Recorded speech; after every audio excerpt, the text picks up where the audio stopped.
स्वामी जी देखिए, कपास तेल से नकली पनीर बनाया जा रहा है, तो क्या हार्मोन सिस्टम, बीपी, दिल और किडनी को ये नुकसान तो पहुंचा ही रहा होगा? कैसे नुकसान पहुंचाता है, एक बार जरा लोगों को याद दिलाइए और उससे फिर बचने का उपाय भी बता दीजिए। और इसे पहचाना कैसे जाए, इसका घरेलू तरीका क्या है पहचानने का? देखो, पनीर तो ना जो है टेस्ट से भी पता लग जाता है।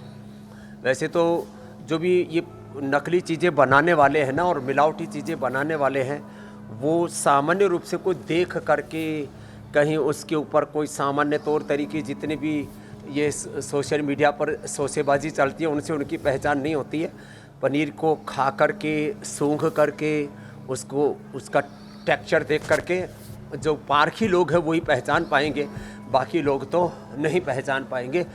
इसलिए हमने कहा जो नियामक संस्थाएं हैं उनको, स्वामी जी कोई ऐसा सलूशन जिसे पनीर पे डाल दिया जाए उनको, और जो पॉलिटिकल, ऐसा कुछ कहीं देखा था मैंने, सोडियम का पता नहीं कुछ ग्लिसरीन शायद, मैं भूल रही हूँ। हाँ, वही मैं कह रहा हूँ। ये जितने भी सोशल मीडिया पर अलग अलग तरह की चीज़ें चल रही है, इनमें कोई दम नहीं है। इसलिए इसका तो बस एक ही सॉल्यूशन है, देश में जो भी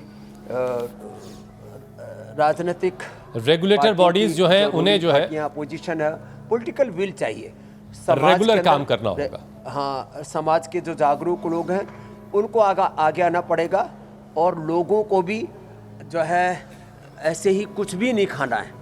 और ये जो भरोसा है समाज में जो टूटा है, इसको जो वापस स्थापित करने के लिए प्रयत्न तो करने पड़ेंगे। और फिर हार्ट गड़बड़ हुआ है तो गोमुखासन करना पड़ेगा, बीपी बढ़ा है तो मुक्तावटी बीपी ग्रेट लौकी के जूस के साथ लेना पड़ेगा, शुगर भी बढ़ता है इनसे तो थोड़ा मधुनाशी, मधुग्रिट, खीरा, करेला, टमाटर के जूस के साथ लेना पड़ेगा। मैंने कहा लीवर किडनियाँ खराब हो रही है तो लिवोग्रिट, रीनोग्रिट लेना पड़ेगा। कैंसर हो रहे तो देखो ये कैंसर ठीक करके बैठा है ना अविनाश, सिस्टोग्रिट, डायमंड, ओरोग्रिट। फिर सुबह आंवला, एलोवेरा, गिलोय, तुलसी, नीम, हल्दी, ये सब खिलाते पिलाते अच्छी चीज़ें खानी पीनी पड़ेंगी, प्रकृति के साथ जुड़ना पड़ेगा। और जिनके ज़्यादा ही जहर इकट्ठा हो गया तो एक बार पतंजलि वेलनेस योगग्राम निरामयम में आना पड़ेगा, या पंचकर्मा षटकर्मा करवाएंगे और उनका जहर निकालेंगे। स्वामी जी, दूध पनीर की बात हो गई, बहुत से लोग अंडे के बारे में भी असलियत जानना और समझना चाह रहे हैं, क्योंकि चाय पत्ती के घोल और सिंदूर केमिकल से रंगकर बनाए गए नकली देसी अंडे, क्या इससे एलर्जी, पाचन की समस्या और लंबे समय में टॉक्सिन्स जमा होने का खतरा हमारे शरीर में रहता है? अगर ऐसा है तो एक, इनकी पहचान कैसे करें? दूसरा, खुद को इन केमिकल्स जो शरीर के अंदर चले गए हैं उससे कैसे बचाएं? तो देखो, एक तो प्रोटीन के लिए ज़्यादातर लोग अंडे खाते हैं, तो अंडे खाने वालों को अंडों की पहचान है। भाई देखो, हमने तो कभी जुबान पे रखा नहीं, इसलिए हम इस बारे में अनजान हैं, तो इसके तो जानकारों से थोड़ा पूछना पड़ेगा।